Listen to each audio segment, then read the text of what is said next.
আসসালামু আলাইকুম। ভাদ্র মাসে খুবই মুখরোচক একটা পিঠার রেসিপি আপনাদের মাঝে শেয়ার করছি। অনেক বেশি মজার এই পিঠাটা। আর ভাদ্র মাসে তালের পিঠা কিন্তু কম বেশি সবাই যারা পছন্দ করেন তাদের জন্য আমি খুব সংক্ষেপে শর্টকাটে একটা রেসিপি দেখাচ্ছি, যেটা আমার মা বানাতো, অনেক বেশি মজার ছিল। এটা বানানোর জন্য আমি এখানে 1 কাপ তালের লিকুইডটা বের করে রেখেছিলাম, ডিপ ফ্রিজে সংরক্ষণ করি সারা বছরের জন্য, সেটা দিয়ে দিলাম। আর ওই কাপের মাপেই আমি 1 কাপ পানি দিয়ে স্বাদ মতো একটু লবণ দিয়ে নাড়াচাড়া করে আর হাফ কাপ পরিমাণের একটু কম চিনি দিলাম, দিয়ে খুব ভালো করে আমি নাড়াচাড়া করে জাল করে নিচ্ছি। আপনারা এখানে পানির পরিবর্তে কিন্তু দুধটাও ব্যবহার করতে পারেন। যেহেতু আমি নারকেল দিব এই জন্য আমি দুধটা এখানে ব্যবহার করছি না। তালটা খুব ভালো করে জাল হয়ে গেলে আমি যে কাপে তাল মেপে দিয়েছি ওই কাপেই 1 কাপ শুকনা চালের গুঁড়ি দিলাম, দিয়ে একদম মিডিয়াম লো হিটে করে আমি আটাটাকে খুব ভালো করে সিদ্ধ করে নিয়েছি। নিয়ে পর্যায়ে কিন্তু আমি নারকেল অ্যাড করেছি আর সামান্য একটু ঘি দিয়ে দিয়েছি সুন্দর একটা ফ্লেভারের জন্য। এবার আমি নাড়াচাড়া করে অপেক্ষা করছি। একটু ঢাকনা দিয়ে কিছু সময় কিন্তু আমি চুলার উপরে রেখে দিয়েছিলাম। এইবার কাইটা ঠান্ডা হয়ে গেলে এবার হাত দিয়ে খুব ভালো করে মধে আমি একটা আটার ডো মতো তৈরি করে নিব। যেভাবে আমরা রুটি বানাই ওইভাবেই একটা ডো তৈরি করে নিব। আপনারা চাইলে কিন্তু রুটির মতো বেলে বিভিন্ন শেপেও করতে পারেন।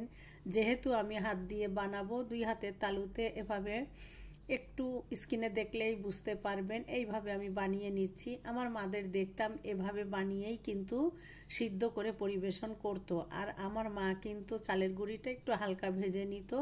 আর আমি যেহেতু হাতের কাছে ছাঁকনি যেটা দিয়ে আমরা ভাজা পোড়া বানাই ওটা দিয়ে কিন্তু আমি একটু ডিজাইন করব।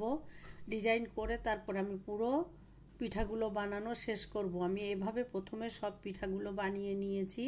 তারপরে স্টিলের একটা ছাঁকনি দিয়ে আমি উল্টো করে সামান্য একটু তেল মেখে আমি এপিট ওপিট করে একটু হালকা চাপ দিলেই কিন্তু সুন্দর একটা ডিজাইন হয়ে যাবে। আসলে খেতে মন চাইলে যে কোনো জিনিসই কিন্তু হাতের কাছে থাকা জিনিস দিয়েই কিন্তু বানিয়ে নিতে পারবেন। আমি কিন্তু প্রতিটা পিঠা এভাবে বানিয়ে নিয়েছি।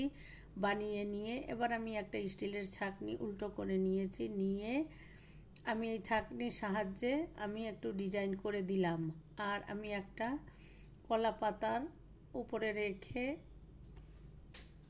হালকা একটু করে ডিজাইন করতে গেলাম, কিন্তু খুব বেশি ভালো হয়নি। এই জন্য আমি স্টিলের ছাঁকনিটা দিয়ে কিন্তু করেছি। একটু হালকা এপিট ওপিট চাপ দিলেই কিন্তু সুন্দর একটা ডিজাইন হয়। চাইলে এটা বাদ দিয়ে এমনিও কিন্তু সিদ্ধ করে খাওয়া যায়। যারা তেলে ভাজা পিঠা পছন্দ করেন না তারা কিন্তু এভাবে স্বাস্থ্যসম্মত উপায়ে কিন্তু পিঠাটা বানিয়ে খেতে পারেন। আর ঝটপটই কিন্তু বানানো যায় হাতের কাছে থাকা জিনিস দিয়েই। এভাবে আমি কিন্তু হালকা চেপে একটু সমস্ত পিঠাগুলোই এভাবে একটু ডিজাইন করে নিয়েছি। আর অন্যদিকে আমি কিন্তু পাত্রে পানি বসিয়ে দিয়েছি, উপরে একটা স্টিলের স্ট্রেনার বসিয়ে দিয়েছি। পানিটা ফুটে গেলে আমি কিন্তু পিঠাটাকে একে একে দিয়ে দিলাম। দিয়ে আমি 20 থেকে 25 মিনিট মিডিয়াম টু লো আঁচে ঢাকনা দিয়ে ভাপটা না বেরিয়ে যায় এভাবে ঢাকনা দিয়ে কিন্তু সিদ্ধ করে নিয়েছি। চাইলে আপনারা তেলে ভেজেও কিন্তু এটা খেতে পারেন। আসলে এটা যার যার পছন্দ অনুযায়ী। এভাবে আমি ঢাকনা দিয়ে কিন্তু সিদ্ধ করে নিয়েছি। 15 থেকে 20 মিনিট পরে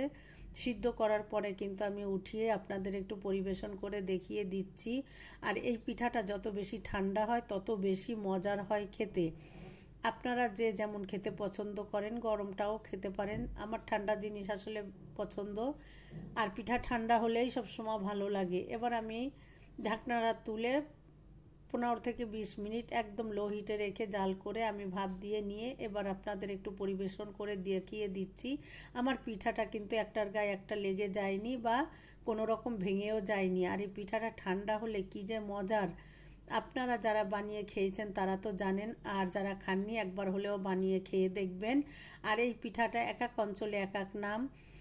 এই পিঠাটার নাম কিন্তু তাল গড়গড়া। আসলে এক এক অঞ্চলে এক এক নামে ডাকে। ভালো লাগলে আপনারা এভাবে বানিয়ে খেয়ে দেখবেন। আমি এবার একটু ভেঙে দেখিয়ে দিচ্ছি। ভিতরটা যেমন সফট আর খেতেও কিন্তু অসম্ভব মজার। যেমনই হোক আলহামদুলিল্লাহ, পরিবারের জন্য বানিয়েছিলাম। ভালো লাগলে আপনারাও এভাবে বানিয়ে খেয়ে দেখবেন। সবাই অনেক ভালো থাকবেন, আমার জন্য দোয়া করবেন। আসসালামু আলাইকুম। তুই বলে ওটা কেটেছিস, ওটা তো কাটেনি।